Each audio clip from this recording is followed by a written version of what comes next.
Victoria, the Brighton line. I must retire to my room for a moment. Gwendolyn, wait here for me. If you are not too long, I will wait for you all my life. What do you think this means, Lady Bracknell?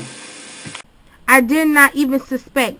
Dr. Chasuble, I need hardly tell you that in families of high position, strange coincidences are not supposed to occur. They are hardly considered the thing.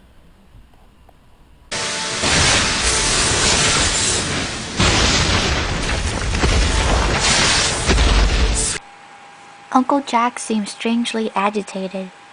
Your guardian has a very emotional nature. This noise is extremely unpleasant. It sounds as if he was having an argument. I dislike arguments of any kind. They are always vulgar and often convincing. It is stopped now.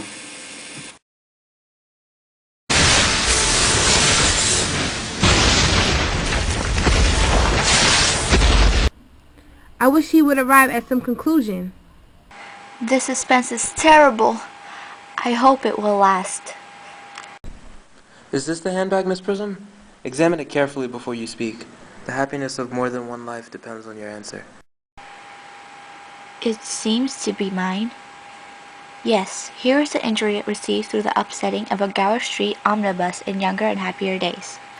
Here is the stain on the lining caused by the explosion of a temperance beverage, an incident that occurred at Leamington.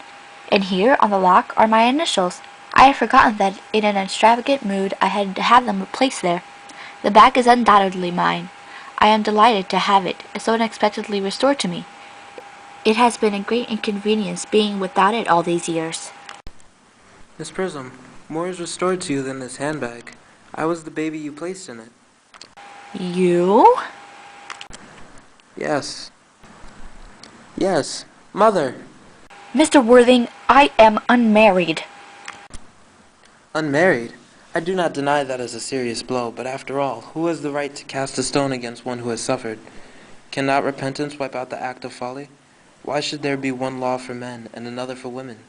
Mother, I forgive you. Mr. Worthing, there is some error. There is a lady who can tell you who you really are. Lady Bracknell, I hate to seem inquisitive, but would you kindly inform me of who I am? I'm afraid that the news I have to give you will not altogether please you. You are the son of my poor sister, Miss Moncrief, and consequently Algernon's elder brother. Algy's elder brother? Then I have a brother after all. I knew I had a brother. I always said I had a brother. Cecily, how could you have ever doubted that I had a brother? Dr. Chasuble, my unfortunate brother.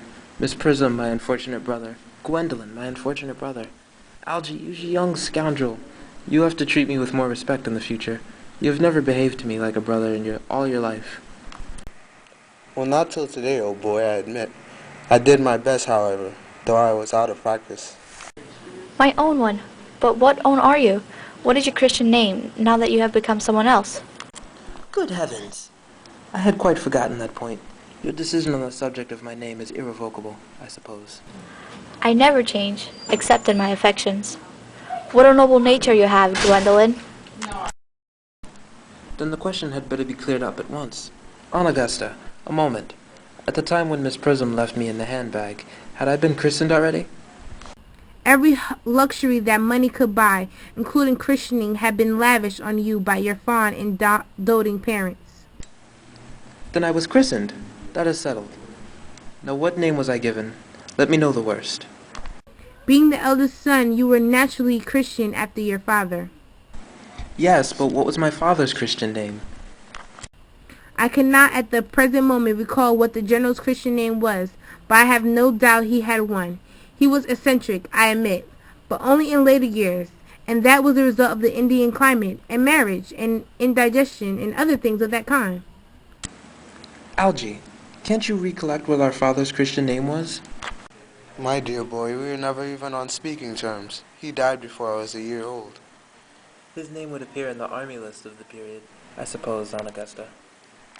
The general was essentially a man of peace, except in his domestic life, but I have no doubt his name would appear in any military directory.